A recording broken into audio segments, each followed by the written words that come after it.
Class. It's week 6 of Foundations of Research Writing. I'm Dr. Greg Parsons, and this week we're going to be getting more deeply into the process of writing a literature review. Now, I realize we've been doing this ever since week 1. You might not have thought so, but I knew we were going to be writing a literature review based on your first 2 articles. And so here we are in week 6, and we're still working on it. Is this a long time to write a single paper? Well, not in academic writing terms. Many times it takes months and dozens of revisions before you end up with something that's actually can be published, and the same thing will be true when you work on your dissertation. So getting used to the idea of starting out one place, adding to it, changing directions, going back and doing more research, coming back and rewriting and revising and adding more research and having other people review it and offer their criticism. That's just the process that you go through. And part of the job of your classes, and especially this class, is to introduce the ideas about how to do it in a regular, sophisticated fashion. So you're not just floundering around when you're writing, you actually know what you're trying to do. So this week the required readings are going to deal specifically with how to write a literature review. And so I have some articles there and some samples from the Purdue OWL site. There's some information about paraphrasing and plagiarizing and synthesizing. And all these again will be incorporated into the next round of writing your paper. So let's take a look at what we're going to do during the discussions this week. I'm going to have you go out and back to the library again and find 5 more peer-reviewed journal articles on human motivation. Okay, but now you should be fairly selective in what you're pulling, because by now you should have a fairly strong idea about the general direction your thesis statement is going to take. And you realize that trying to incorporate articles that are kind of on a totally different subject and don't relate to your thesis are just wasting time, because you're never going to be able to write them into your paper as evidence. They're simply red herrings that if you try to include them or review them, then the reader is going to think, well, what's this? This doesn't have anything to do with what their thesis is. Okay, so again, this is one of those things that many times in beginning writers, when they feel like, well, I've got to write more pages, so I'm just going to include some more articles and describe what was written in those articles without relating them to the central thesis and the rest of your argument, then the reviewer is going to come back and say, this is just padding. This has nothing to do with it, and I don't understand why they put it in there. And you've already said that in some of your reviews of the anonymous student papers we've looked at. You know, this didn't seem to have anything to do with what the purpose of the paper was. Okay, so we want to get 5 more articles and include them in the next revision of your paper, but make sure you choose things that are going to be relevant to your article. So you're going to, in the discussion post, you're going to post the abstracts, and you're going to tell your classmates what you used to find them. You know, so a special technique that you used. By this time, you probably, to find what you want, you're going to be adding additional search terms or additional keywords to get specifically the types of articles that are going to support your argument. How did you decide that the articles were useful? Based upon looking at the abstract, and then, you know, what do you plan to do with them in your literature review? Okay, just post the abstract. You should end up with 5. Of course, include the reference, where it came from, any particular technique you use to find the article that would be helpful to other students that are kind of struggling with finding the right stuff for their papers. How you decided, on what basis you decided these articles would be useful as opposed to some other ones. And then finally, as you move forward into the next revision of the paper, how are these going to fit into your argument and what way you're going to do it. And these, you know, can all be short. A couple of sentences will perfectly adequately suffice for the first round of discussions, but other people will then be able to see what you're doing, how you're going about doing it, and how your paper is developing. The writing assignment for this week is another version of the paper. Okay, I'm going to work on some more using the new articles, make revisions. You know, as your thesis statement develops, you may find yourself having to make revisions to not only the introduction and the thesis statement itself, but also the body and conclusion as you're adding more sections to it. We're going to be moving up from a 6 to 8 page paper to a 8 to 10 page paper, because now you have more information that you're going to be including. If you decide you want to write an abstract, which is all right, it's not required, be sure you put your abstract on a separate page. The abstract is not the introduction. They have different purposes. If you think you know how to write an abstract, I would suggest going into Google it and read about what the abstract is supposed to include and compare that to what the introduction is supposed to do, and you'll see they're very different things, very different animals. So if you write an abstract, make sure you're writing an abstract, and make sure you also write an introduction. Okay, so now consider this still a draft.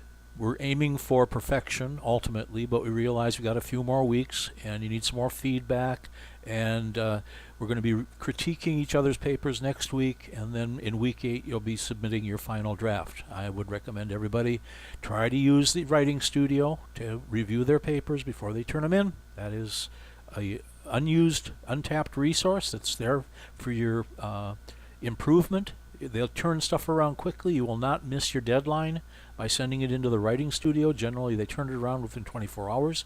So unless you're waiting until Sunday night to do your papers, you should have plenty of time to turn it into the writing studio. You can even turn in an earlier draft to the writing studio and see what they think you've got so far, and still plan to then make their revisions and add your final information later in the weekend. Okay, so the writing assignment is to keep on working on your paper. So this week, because we're talking more and more about the literature review, I thought I'd spend a little time talking about literature reviews, why we use them, what importance they are, and then how you do it.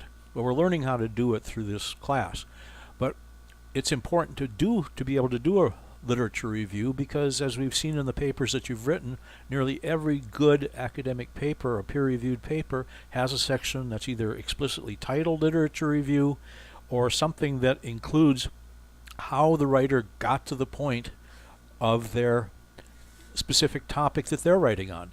Remember, academic writing is based upon existing literature. If you're writing an opinion piece for a newspaper, or you're writing for a magazine, or you're writing for a blog for an internet, it's sort of like, they don't require evidence. A lot of times it's just somebody's opinion, and if you sound like you know what you're talking about and people like your opinion, then they tend to accept it. They won't say, well, what's your source for that? Where did you get that information? What gave you the right to have that opinion? But in academic writing, everything is going to be based upon prior theories, prior articles, prior studies that have been done. Imagine you're in the medical field and you are working on something having to do with a cure for some particular disease. Well, you just don't sit down and start writing that I think this is the way it should be handled, or I think this should be the cure, or I think this is the right chemical composition for this new drug. Anything you're going to write is going to require a review of the literature that says this is what's already been done, and why you think what you're proposing would have any theoretical or empirical foundation. Well, it's the same thing. You might say, well, I would never accept maybe Dr. Phil's opinion or Dr. Oz's opinion about something unless they would show me why they thought that was the right approach, or why they thought that particular treatment was right, or why they thought that particular drug was the appropriate drug, and so forth. That's got to be based upon evidence that's already been accepted as relatively true. Now, not everything is absolutely true. We find out new studies present new things. There was a study that just came out that got a lot of publicity that said even moderate alcohol consumption will affect the brain. Well, they didn't say whether it would affect it in a good way or a bad way, but they said it would affect the brain. And this is kind of new findings, where they used to say that moderate alcohol consumption really had no effect. So things come out all the time. Studies are done in different ways, and you get new results. Well, the purpose of research is to build upon what's already been accomplished and what is already known to move it to the next level, but based upon a solid foundation, and that foundation is generally the literature review. So is it important if you're going to be writing an academic paper? Yes, and it's especially important because eventually you're going to have to write a dissertation, and chapter 2 of the dissertation is called the literature review, and that's where you build the theoretical foundation for your dissertation thesis. So it's not only kind of an expression of what you know about the field, but it also requires you to drill down in a particular area, identify a unique area or a gap in the literature where what you're going to be doing, what you're planning on doing, is going to contribute to the existing body of knowledge. Okay? So, to take that the next step, and this is a little premature for where we are right now because we're just trying to learn how to write a literature review, but to take it to the next step and say, well, why? Why are we doing this? What's the importance of it? Why does it have to be done a certain way? I'd like to talk about what's called a stream of literature. Okay? Well, streams of literature are going to be specific areas within a wider body of literature.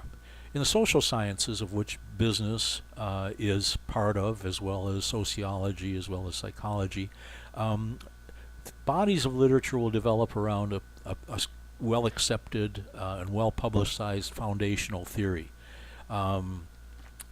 Friedman's efficient markets theory in economic is presented a new way of looking at economics. Bass's theory of transformational leadership presented a new way of looking at leadership. Michael Porter's 5 forces in strategy developed a new way of looking at strategic management. So once one of these theories becomes accepted and gains wide publicity, notoriety, then a lot of people start using it as a basis for doing their own work. And so it will attract a lot of contributions from even from different fields in the journals. And once they've been around, these theories have been around for 15, 20, 30, 40 years, there'll be a whole body. There'll be thousands and millions of articles written about this particular topic, utilizing this particular topic, and that will contribute to what we call a body of literature. So using our current class as an example, human motivation has been around quite a long time. It existed long before Maslow.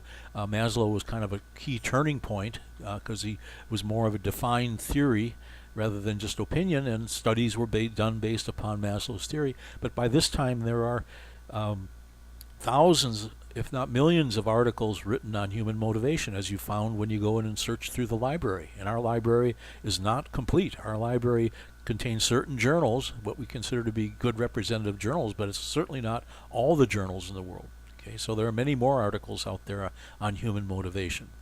So that becomes a body of literature. Okay.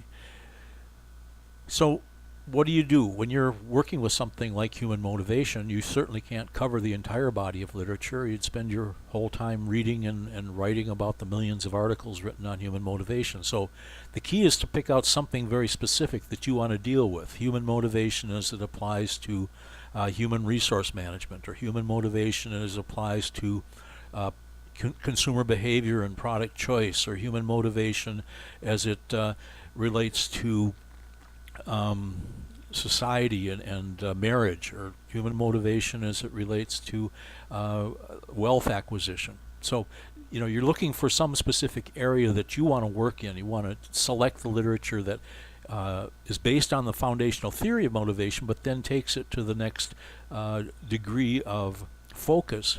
Okay, so you're going to focus on a particular aspect of the area that relates to an area of interest. So a lot of you are writing about human motivation and how it affects the workplace and how it is used in the workplace for employers trying to motivate their employees, especially if you're trying to motivate them in the area of innovation. How do you motivate people to be creative? You might be able to motivate them to work longer or to work harder, but how do you motivate them to be more creative? Well, anyway, whatever you've chosen, you're only going to look at the literature that's related to that particular aspect that you're interested in. You might start out with a very broad research base because you don't know exactly what you want to do. But as you learn more and more about the different avenues that you might explore, you suddenly say, well, I'm only going to work with this particular area. I may combine these two together and look at motivation as it relates to financial compensation and motivation as it relates to social motivation. But I'm going to throw out everything else. I'm not going to be worried about that. That'll be for a different type of study. So you're only going to look at the literature related to your interest, and then you're going to start focusing on defining things, defining the terms you want to use within the literature, finding agreement within the literature that looks at things the same way and kind of creates a solid perspective. And if we were using this as one of our literature streams for a dissertation, then we would be trying to identify how this literature stream leads to a research gap or a particular topic that you might be able to work with in your own research project. Okay, so there's a distinction. There's this big, huge body, or sometimes an ocean of literature related to a topic like leadership, or a topic like human motivation, or a topic like consumer behavior, and there's just too much there. Maybe when it first started, it was narrow enough to focus on because there wasn't much literature, but now 30, 40, 50 years later, there's a ton of literature that have all specialized in different areas. So you've got to pick something more specific to be able to actually say something well-defined and unique. So let's look at an example. Now this example comes out of a different class that I teach, and when you go to that class you probably see it again. But this has to do with management theory and how management theory kind of developed into a body of literature, but you can see it as it relates to a river. So it's kind of like the stream of literature we're talking about. So many attribute the origins of management theory to come from Frederick Taylor in the United States, and Henri Fayol in France, and Max Weber in Germany back in the early 1900s. Then later in the 1920s and 30s, we had another turn in the development of management theory with Mary Parker Follett, who introduced the idea of more of the human relations area. Elton Mayo at Harvard did some studies called the Hawthorne studies, again, which found out that workers are motivated by more than simply, how much they get paid. That their human relations have an impact on how well motivated people are and their productivity. And here we have our friend Maslow. He comes in the early 1940s and contributes more to the idea of human motivation. And then Miller and Boulding introduced the idea of systems theory into management theory. Herb Simon does also, and then eventually Lorish and Lawrence introduced the idea of contingency theory in management. Okay, so you can see how theory builds upon theory, and it works its way down this stream of literature. But even beyond that, even though there's a single stream, we also have contributing streams.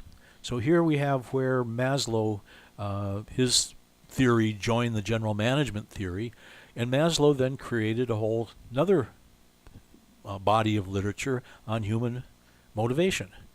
So we have Alderfer with the ERG theory. We saw Hertzberg with his two factors theory, Murray's system of needs, Juan Antonio Lopez, McGregor with his theory X and theory Y.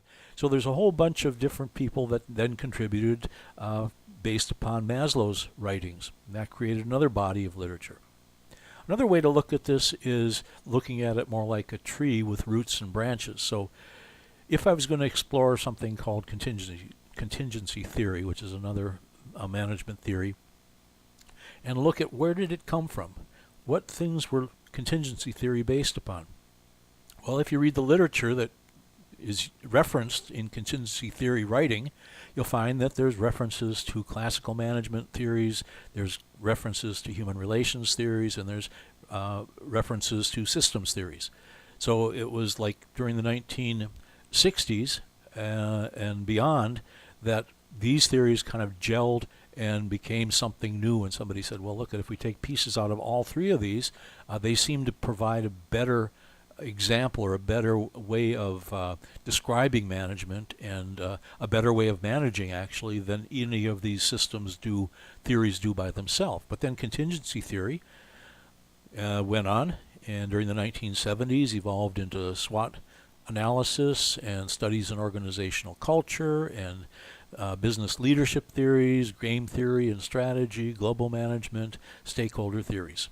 So again, a singular theory can then over time be used as a basis since it's well accepted and it seems to make sense. Then other people start using that in their own work and develop out of that new theories.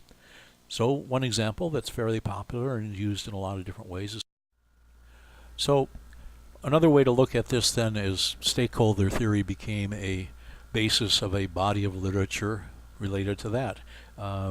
Using the tree analogy, now stakeholder theory becomes a branch off the main theory, which emanated from contingency theories, and stakeholder theory was first spoken about explicitly by a guy called R. Edward Freeman, and then it was refuted, or supposedly refuted, by Charles Blattberg.